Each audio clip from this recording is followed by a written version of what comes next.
Good morning, everyone. This is Weng Kin from Singapore, and this talk is about a deceptively simple question in domain theory. Is every finitely separated domain necessarily a retract of a bifinite one? In short, Fs equals to Rb question mark.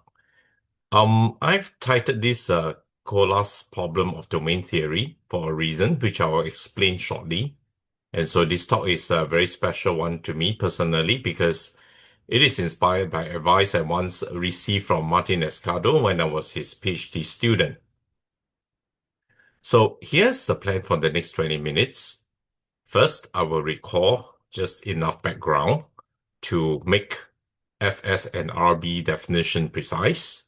Then I'll explain why the loss in this domain is the central Fs test case. And finally, I'll explain how recent work have reduced Fs equals to Rb question to a very concrete order-theoretic obstruction. So let me begin with a personal story. So when I was a PhD student at the University of Birmingham some 19 years ago, Martin, my supervisor, had brought up the problem of Fs, whether it's equals to Rb.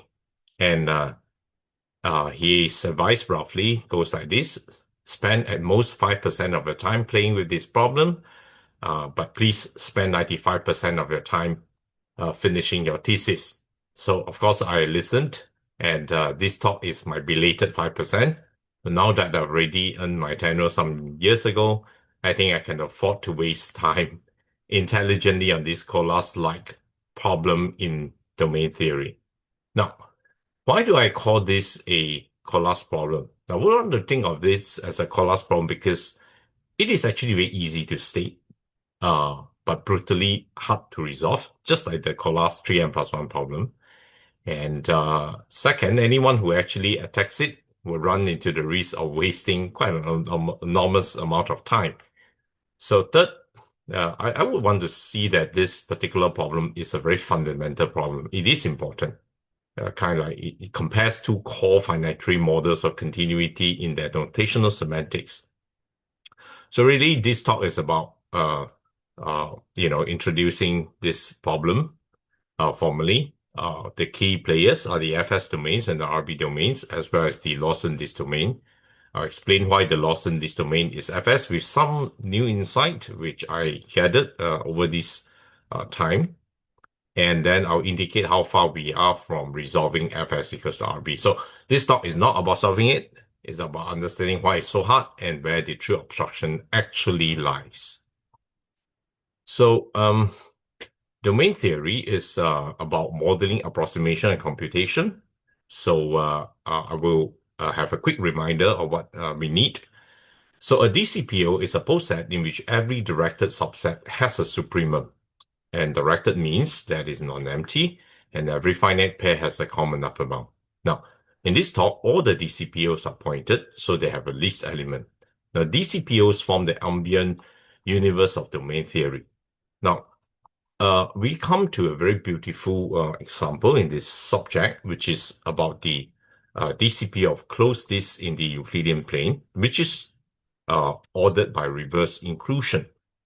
So you could see that actually the bigger disks, they are actually lower in order, and the smaller disks are actually higher in the order by containment.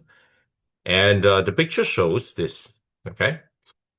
Geometrically, what happens is that if you have a directed suprema to be calculated, that actually corresponds to the filtered intersection of nested disks.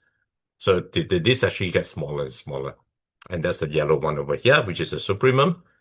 So you can, in fact, compute the distance from the center and compare that with the difference in the radii. And so that would actually determine which disk is actually smaller than which. The way below relation captures finite approximation. So a element Y is way below X if and only if whenever your directed supremum that covers X, then already there's an element in D that covers Y. Now, a domain is simply a DCPO in which every element can be reconstructed from elements way below it. And in this case, you can also formulate it in terms of the basis. And we just want to say that continuous DCPO and domain are synonymous.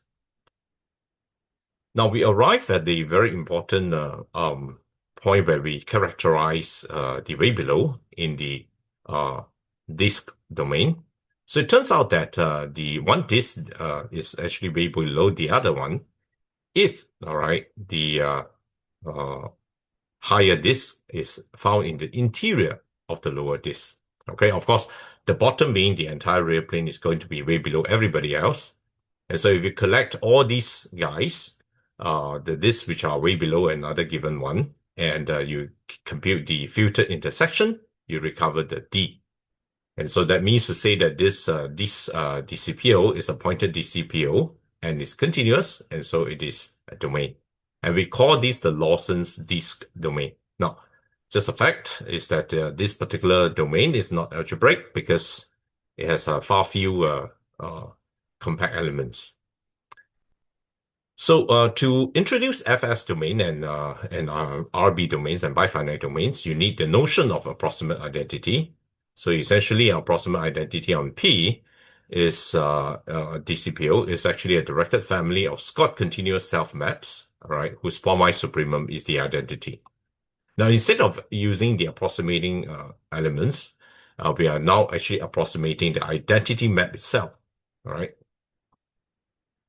A Scott continuous map is finitely separating if you can find a finite set, all right, such that for every element X in the DCPO, you could select a element from this set that actually interpolates X and delta X. So a DCPO is finitely separated if it has an approximate identity comprising of entirely finitely separating maps. And of course, it's a theorem that every finitely separated DCPO is continuous, and henceforth, we call these FS domains. Now, here is the where we can see the bifinite, the retract of bifinite and FS domains in this zoo of domains. So essentially, for bifinite domains, there's one in which you have an approximate identity of idempotent deflations with finite images. But for the retracts, the Scott retract of Scott continuous retract of bifinite domains, it turns out that it has just approximate identity of deflations with finite images. So you just drop the requirement for idempotence. And just now we saw what FS is, and we also have the general definition of a continuous DCPO. So here's the interesting thing, all right? So this bunch of B, RBs, and FS, they are all Cartesian closed subcategories of domains, and FS stands out to be one of the maximum ones. And it is important to note that every continuous domain is a Scott continuous retract of an algebraic domain, and that's actually done by taking ideal completion. And a theorem in the Red Book actually states that the bifinite domains are exactly the algebraic FS domain, all right? So then this calls for the question. It's a very natural one. So one asks that because the domains are exactly the retract of algebraic ones and the bifinite guys are exactly the algebraic FS, so it's natural to ask whether FS is actually the retract of algebraic FS. And of course, you know, that just amounts to asking whether it's a retract of bifinite domains. So that's a question hanging around about 35 years already. So no counterexample known, no general proof to say whether it is equal. And the Lawson D's domain is a natural test case. So in Arkim's handybook, that's section 4.2.2, he concluded a very concrete example of an FS domain, which is due to Jimmy Lawson. And we have seen that just now. And we're going to dig a little deeper into it, right? So let's look at the Lawson's approximate identity on this disk domain. So the way to do it is that you pick your epsilon greater than 0, one, so fix it, and then the deflation index at epsilon will just essentially be you will inspect given this D, all right? So this D, if it is actually strictly inside the open bore centered at 0 with a large radius 1 over epsilon, what we do is that we inflate those guys by a little bit, okay? The radius inflated by epsilon. But for the others, we'll just collapse it to the bottom, which is the entire real plane. So, uh, well, I mean, why didn't you just pick, you don't inflate it, all right? Would that work? Well, of course, you will still form approximating identity, but they will fail miserably to be finitely separating. So why is that so? Because if you actually need to find a finite separating set to interpolate between this and its so-called, deflation. But the question here in this case is the same this, you see. So there are infinitely many such this. So you just don't have enough witness, all right, to make that separation. So, what I just want to say is the moral story is that, in order to get the finite separation, you do need to keep a certain gap, which I call it a robust gap. That robust gap is essential because it will persist, under small perturbation of the disk. Okay, I'll explain shortly what that means in the next lemma. So let's set up the region of, where the map actually inflates this. We call that S epsilon. And so that actually happens within the inside of the open bore, center is 0, radius 1 over epsilon. So give me an epsilon greater than 0. Okay, and for each disk with perimeter P, now what that means is that you're given the center C0 and the radius R0. Okay, and if this disk lies within that region where F epsilon inflates the disk, I just want to inflate this disk by just epsilon over 2, all right, increase in the radii. So you can see that this MDP, dP, and F epsilon dP, they are actually 3 concentric circles with the same center, okay? And of course, the MDP is going to be stuck in between.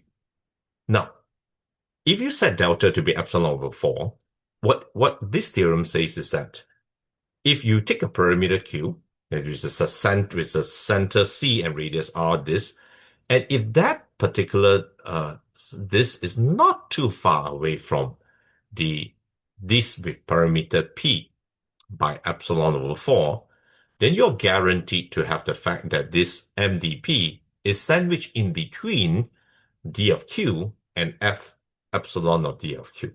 So this is the picture. So you have the green guy, all right?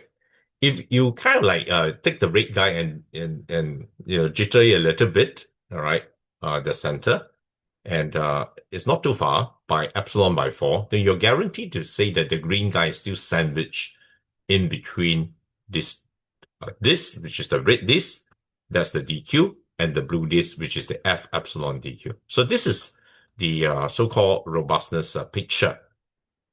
And with that, you set K epsilon to be the set of parameters for the disk in S epsilon. And that actually lies in the compact box of all the possible centers and radius, all right? And because the compact box is closed and bounded, so every subset of it is going to be totally bounded. So for this particular epsilon over 4, you'll be able to find epsilon over 4 finite. So what it means is that you have a finite number of witness parameters, P1 until Pk, with such a condition that every guy Q in K epsilon, which is any kind of configuration of this found inside that inspection region, should be within epsilon by 4 distance away from one of these witnesses. So that's actually using the fact that K epsilon is totally bounded. Now with that, it's very easy.